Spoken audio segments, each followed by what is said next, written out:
Muitos padres e também muitos fiéis católicos acham difícil falar sobre o assunto do dízimo, principalmente por causa da enorme quantidade de deturpação que muita gente vem promovendo nos últimos anos. O pessoal acaba usando meia dúzia de passagem bíblica como arma para poder extorquir e explorar muita gente simples. É muito fácil usar textos isolados da Bíblia para poder justificar qualquer coisa. Desse jeito, vários falsos profetas vêm enriquecendo à custa do dinheiro do povo simples. O significado verdadeiro do dízimo, porém, é justo e verdadeiramente cristão.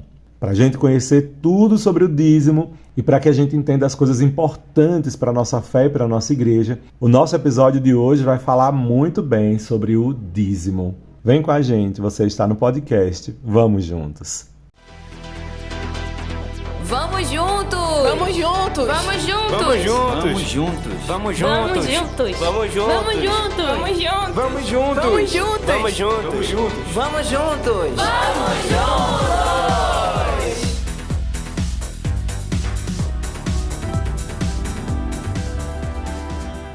Sejam todos bem-vindos e bem-vindas a mais essa edição do podcast Vamos Juntos.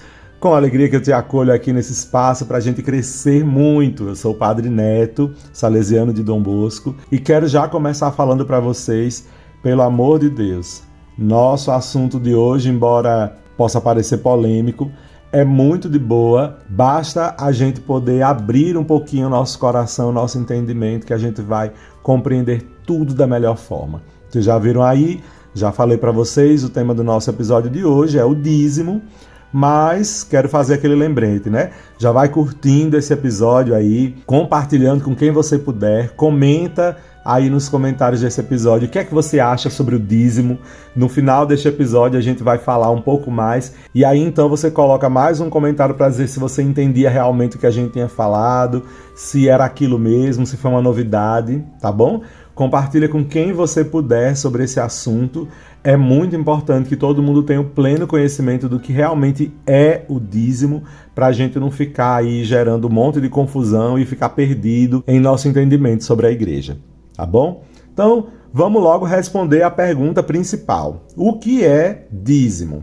Minha gente, dízimo é uma contribuição voluntária, regular e de tempos em tempos, por isso mesmo periódica, acontece de alguns períodos, e ela é proporcional ao que você recebe, e todo batizado e batizada deve assumir como obrigação pessoal, mas também como direito, em relação à manutenção da vida da igreja local onde você vive. O dízimo é uma forma concreta de você poder manifestar a sua fé no Deus providente. É um modo de viver a esperança no reino de Deus, onde há vida e justiça, um jeito de praticar a caridade na própria vida e também na própria comunidade. O dízimo é um ato de fé, de esperança, de caridade.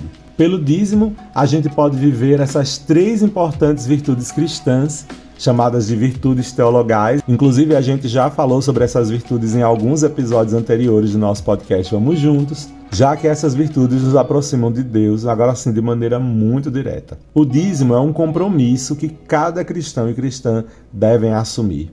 É uma forma de devolver a Deus, num ato de agradecimento, uma parte daquilo que você recebe. Representa a aceitação consciente de que tudo que Deus tem para nós é dom, Ele oferece. E assim a gente se torna disposto a oferecer e a colaborar com o projeto de felicidade para todo mundo e não só para você mesmo. Dízimo é agradecimento, é partilha, já que tudo que a gente tem e recebe vem de Deus e a Deus pertence. Aí vocês podem perguntar, e na Bíblia fala de dízimo? Então vamos falar sobre isso. Claro que sim, existem passagens bíblicas que falam sobre o dízimo e não são poucas, viu? São muitas. Por sua palavra, Deus mesmo nos convida a confiar nele, que é o único Senhor de tudo, a sermos agradecidos a Ele, porque Ele sim é a fonte de todo bem. Também Deus nos convida a colaborar com Ele na instauração de uma nova sociedade, em que haja partilha, comunhão de bens, em que não haja mais necessitados. Nos textos que vão seguindo a respeito desse assunto, a gente pode conferir essa divina proposta. Por exemplo, a gente pode citar apenas algumas passagens bíblicas que tenham a ver com essa questão do dízimo. A gente vai ver primeiro que os patriarcas de Israel sabiam reconhecer os dons de Deus e eram agradecidos a Ele, oferecendo uma 10ª de tudo aquilo que eles possuíam. Diz o texto lá em Gênesis 14, versículo 20. Abraão deu ao Senhor a 10ª de tudo. E Jacó disse: eu te darei a 10ª de tudo o que me deres. Isso aí a gente vai ver lá em Gênesis 28, versículo 22. Através do profeta Malaquias, o Senhor reclama do povo a oferta do dízimo e faz ao povo uma ousada proposta de fazer experiência desse dízimo, como um sinal de confiança nas graças que somente Deus pode dar. Diz o Senhor: vocês perguntam, em que te enganamos? No dízimo e na contribuição.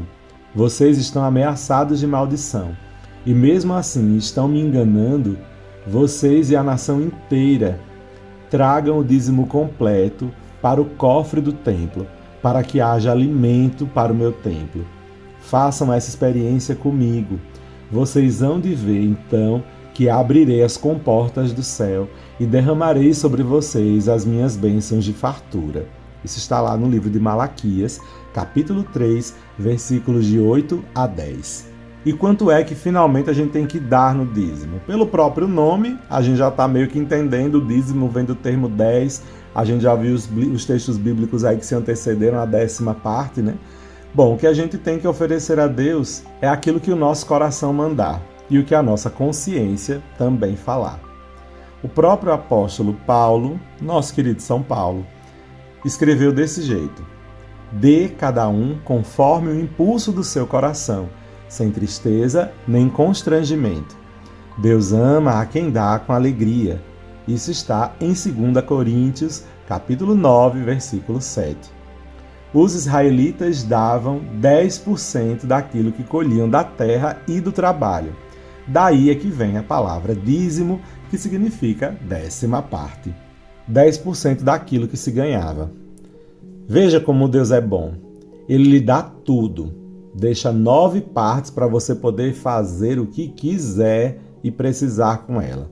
E a gente vai entendendo que é interessante dar pelo menos 10%, uma partezinha só, disso que a gente recebe.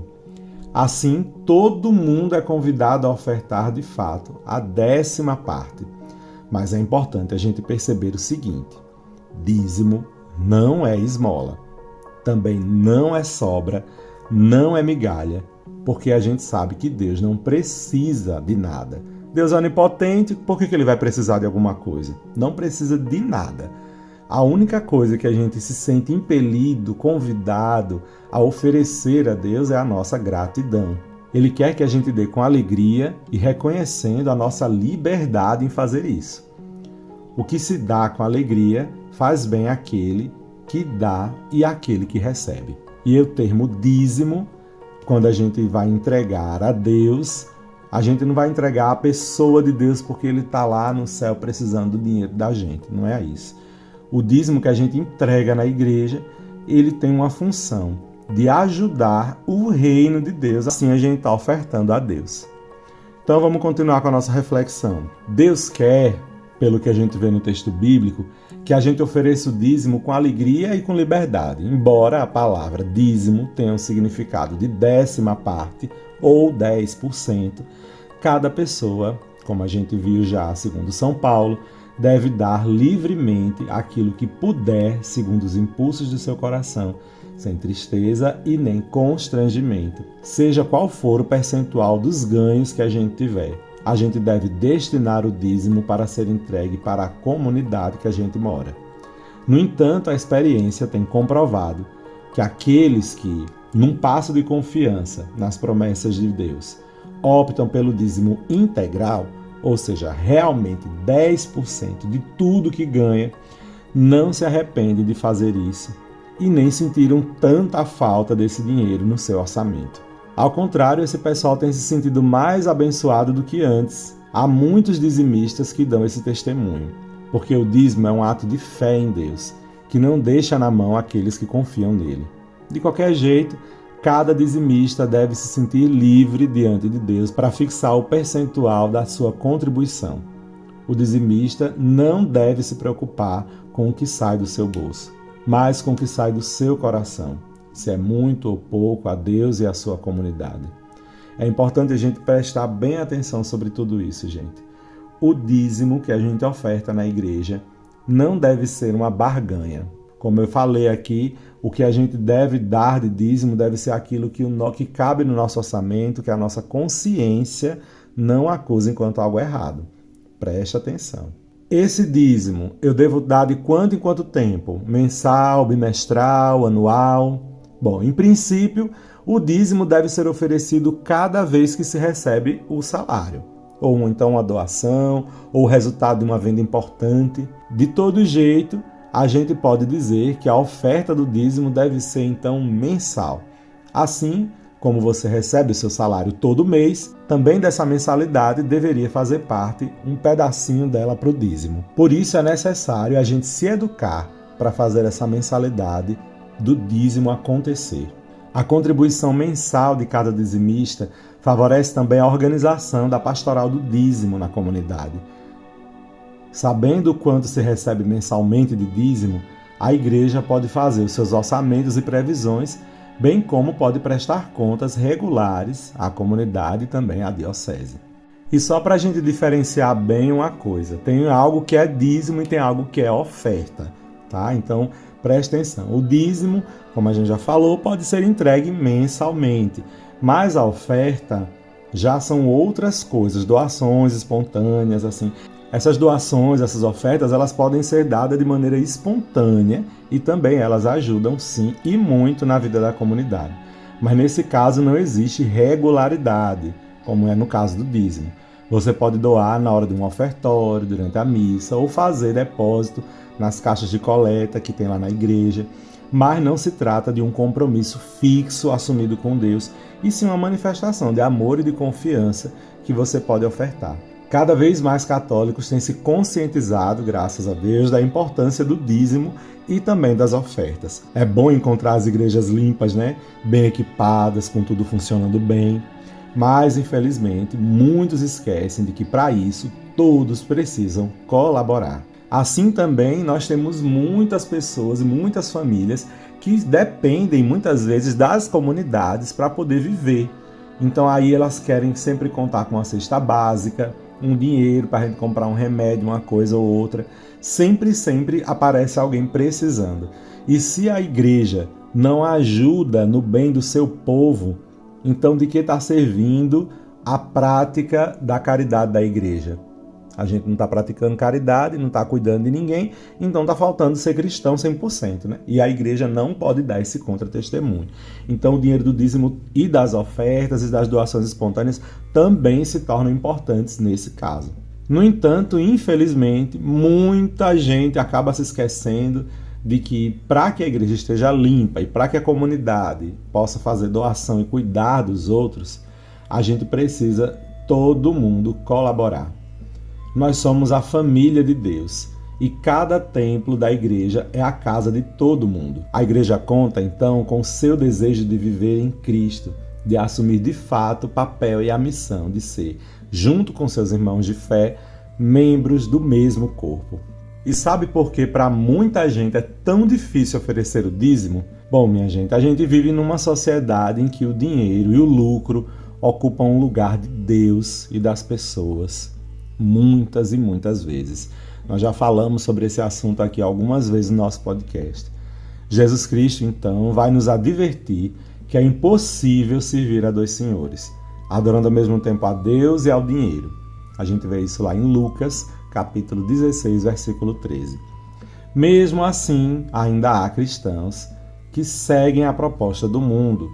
A sociedade nossa é muito materialista, muito consumista, e a gente acaba sendo ensinado a reter, concentrar, possuir, ter, ganhar, acumular. Somos incentivados a ter corações egoístas e fechados. O Evangelho, ao contrário, ensina a gente que só quem é generoso e não tem medo de repartir o que possui, está de fato aberto para acolher os benefícios de Deus. São dois projetos bem diferentes: a sociedade consumista e egoísta ou o reino da partilha e da justiça. É preciso então fazer uma escolha entre o reino de Deus e o reino do dinheiro. Vocês se lembram então de uma passagem bíblica bem recorrente? Vamos trazer ela aqui para a gente pensar um pouquinho sobre esse assunto, que é a passagem do jovem rico ou do homem rico. Esse texto que a gente vai ler, ele se replica em diversos outros evangelhos, mas o que a gente vai trazer aqui é do evangelho de Mateus, onde o título na Bíblia que eu estou lendo, que é a Bíblia Sagrada na tradução da CNBB, traz o jovem rico. Está lá no evangelho de Mateus, como já disse, capítulo 19, versículos 16 e seguintes. Então vamos lendo. Alguém se aproximou de Jesus e disse: Mestre, que devo fazer de bom para ter a vida eterna? Ele respondeu: Por que me perguntas sobre o que é bom? Um só é bom. Se queres entrar na vida, observa os mandamentos. Quais? Perguntou ele. E Jesus respondeu: Não cometerás homicídio, não cometerás adultério, não roubarás, não levantarás falso testemunho, honra pai e mãe, ama o teu próximo como a ti mesmo. O jovem disse-lhe: Tudo isso tenho observado. Que me falta ainda? Jesus respondeu: Se queres ser perfeito, vai, vende os teus bens, dá aos pobres e terás um tesouro no céu. Depois, vem e segue-me. Quando ouviu essa palavra, o jovem foi embora, cheio de tristeza, pois possuía muitos bens. Então Jesus disse aos discípulos: Em verdade vos digo, dificilmente um rico entrará no reino dos céus. E digo ainda, é mais fácil um camelo passar pelo furo de uma agulha do que um rico entrar no reino de Deus. Ouvindo isso, os discípulos ficaram totalmente perplexos e perguntaram: Pois quem poderá salvar-se? Olhando bem para eles, Jesus lhes disse: Para os homens isso é impossível, mas para Deus tudo é possível. Em seguida, Pedro tomou a palavra e disse: Olha, nós deixamos tudo e te seguimos. O que havemos de receber? Jesus respondeu: Em verdade vos digo, quando o mundo for renovado e o Filho do Homem se assentar no trono de sua glória, também vocês que me seguiram haverão de sentar-vos em 12 tronos para julgar as 12 tribos de Israel. E todo aquele que tiver deixado casas, irmãos, irmãs, pai, mãe, filhos ou campos, por causa do meu nome, receberá 100 vezes mais e terá como herança a vida eterna. Porém, muitos dos primeiros serão os últimos, e os últimos serão os primeiros. Bom, nesse texto a gente tem uma lógica aí do Evangelho, uma lógica aí na cabeça de Jesus, que realmente parece diferente da lógica consumista, da lógica materialista que a gente vê por aí. Destrinchando um pouquinho esse texto, a gente vai percebendo que o jovem vai embora triste porque era muito rico, né? Essa expressão aí quer dizer algo importante. Quando, infelizmente, a pessoa é muito rica, muitas vezes ela é muito apegada, vê como eu usei muito aí, né? Ela é muito apegada àquilo que ela tem. A gente escuta no discurso de algumas pessoas: eu vou entregar tudo que eu tenho, eu lutei muito para ter isso que eu tenho, né? Quer dizer, a pessoa se apegou, entregou a vida a ter muita coisa, e na hora de entender que tudo aquilo que possui, na verdade, é um dom de Deus, acaba ficando confusa e não querendo devolver a Ele, não. Claro que Jesus Cristo aqui, quando faz a proposta de vender tudo e dar aos pobres, Jesus Cristo aqui está trazendo uma lógica muito, muito pesada e muito, muito radical. Mas, gente, se Jesus Cristo deu tudo por nós e nós estamos seguindo Cristo, a gente também é convidado a dar tudo que a gente tem. E às vezes o tudo de mais importante da gente. Claro que o mundo que a gente vive não deixa a gente viver sem dinheiro. Isso é uma realidade. Mas também eu não preciso de todo o dinheiro do mundo para poder viver. Todo mundo que está escutando esse podcast já teve um dia na vida que não teve dinheiro. e não é por isso também que acabou-se a vida, né? Então, ou então está vivendo com pouco dinheiro, mas está vivendo. Né? Tem gente que vive e sobrevive, né, sem nenhum, pedindo esmola, pedindo e pedindo. Isso não é justo, né? Se todo mundo que é cristão, de fato, ofertasse o dízimo, e o dízimo de fato servisse para aquilo que deve servir, que é para o bem da comunidade e auxiliar as pessoas que realmente precisam, ia ser com certeza diminuída a quantidade de necessitados, desesperadamente necessitados, em nossas comunidades. Inclusive o Código de Direito Canônico, no cânon 222, onde tem as obrigações e direitos de todos os fiéis, vai dizer dessa seguinte forma: os fiéis têm a obrigação de prover as necessidades da Igreja, de forma que ela possa dispor do necessário para o culto divino, para as obras de apostolado e de caridade e para a honesta sustentação dos seus ministros. Tem ainda a obrigação de promover a justiça social e lembrados do preceito do Senhor de auxiliar os pobres com seus próprios recursos. Então, isso é o que está como obrigação para todos os cristãos batizados. Se você recebe alguma quantia, deve ser obrigação por compromisso de amor a Deus e à sua comunidade que lhe instruiu na catequese, que lhe dá os sacramentos, que lhe dá um lugar para rezar, que lhe ensinou sobre Deus, sobre a Virgem Maria, sobre tudo de bom e de mais lindo que você tem no seu coração. É importante, então, você entender que é obrigação de todo fiel prover as necessidades da comunidade. E aí, para onde vai o dinheiro do dízimo que você oferece? Primeiro, para prover as necessidades do culto divino. Então, por exemplo, hóstia, o vinho, tudo isso vem do dinheiro do dízimo, né?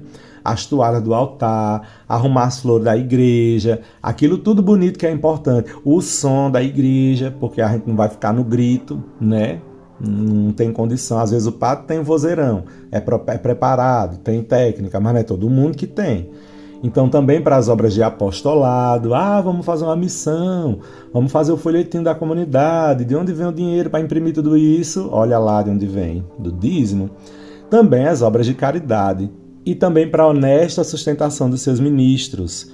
O padre não vai receber 30 salário mínimo, gente, é honesta sustentação dos ministros. Então a gente vai viver de acordo com o que a comunidade puder oferecer e de maneira honesta, sem exagero. E promover a justiça social, lembrados do preceito do Senhor, ajudar os pobres com seus próprios recursos. Então tudo isso, o dízimo, entra nesse quesito aí. Então vocês já viram aí a sustentação bíblica, a partir também do documento que a gente já falou para vocês sobre o Código de Direito Canônico. Eu quero falar para vocês que Deus, como já falei antes, né, não precisa de dinheiro, né? Mas um jeito que a gente tem de agradecer a Deus por tudo aquilo que Ele nos dá é de dar o dízimo. Então eu não vou pagar o dízimo, eu vou dar o dízimo. Dar uma parte, uma 10ª parte daquilo que eu recebo. Bom, acho que isso já responde aí alguma dúvida que alguém tiver. Vamos então entender as dimensões do dízimo, as camadas aí do dízimo. A primeira dimensão do dízimo que a gente tem é a dimensão própria mesmo religiosa. Ela tem a ver com Deus. Tudo que eu tenho e trabalhei para ter, Deus é que sempre foi a fonte. Qualquer outro fundamento primeiro não está certo. Ele é o Senhor de tudo e ao contribuir com o dízimo, o fiel deve dizer dentro do seu interior, obrigado, Senhor. Isso é uma forma de agradecer a Deus. Em segundo lugar, o dízimo também tem uma dimensão eclesial, a dimensão da comunidade. Eu estou na igreja e sou a igreja de Jesus Cristo. Isso significa que quando a gente comenta algo da igreja, a gente está falando da gente mesmo. Então, a formação dos membros da comunidade, concursos, atualizações, juntamente com todo tipo de catequese, é essencial hoje. Sem essa formação, não é possível ser cristão. Logo, o dízimo ajuda também nesse aspecto. Em terceiro lugar, o dízimo deve ser missionário. A gente tem então a dimensão missionária do dízimo. Isso tem 2 pontos. Primeiro, ir, sair, levar a palavra. Isso a gente sabe que custa e é um recurso bem aplicado. Em segundo lugar, a gente pode ser missionário com as paróquias que têm menos condições. Não é bom, então, que haja disparidade de recursos entre uma comunidade e outra comunidade.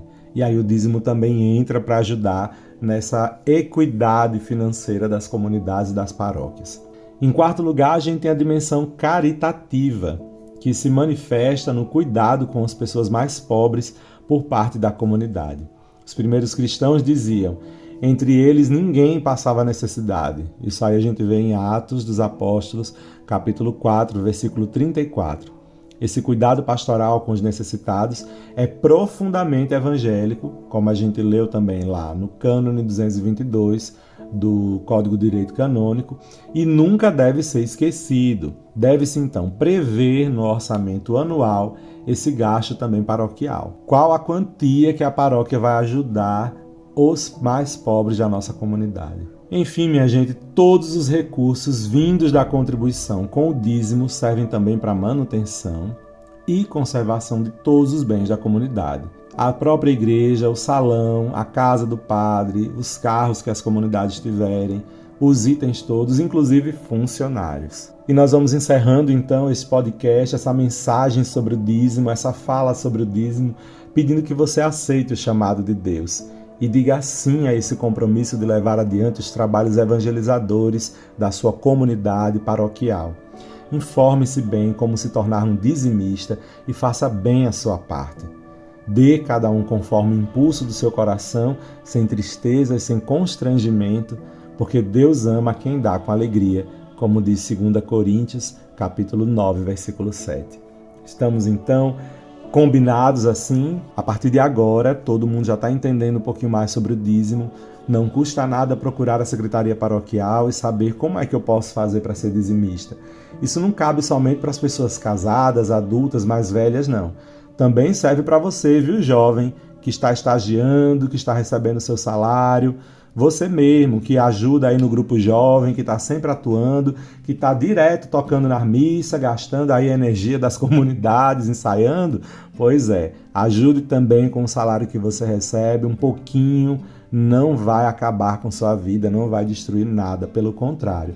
Do mesmo jeito que você utiliza os bens da comunidade para poder servir, você também pode doar aquilo que Deus te deu, que é o seu salário, o seu emprego, a saúde, e empregar isso em forma de uma pequena quantidade financeira para poder ajudar a sua comunidade a continuar pagando a energia que você usa no seu grupo jovem, no ensaio, não é não?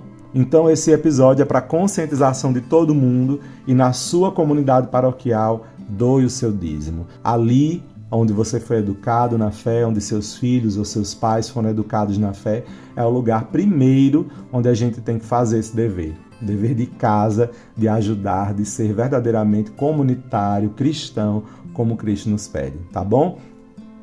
Desejo de todo o coração que você cada vez mais se conscientize do seu papel como cristão e cresça desse jeito. Assim a gente vai dando ótimos passos rumo à nossa salvação e à salvação de toda a comunidade eclesial e do mundo inteiro. E aí, para continuar com a gente, aprendendo mais e crescendo ainda mais nas dimensões de fé, vem com a gente, nós te convidamos para o próximo episódio, desde agora, do nosso podcast Vamos Juntos.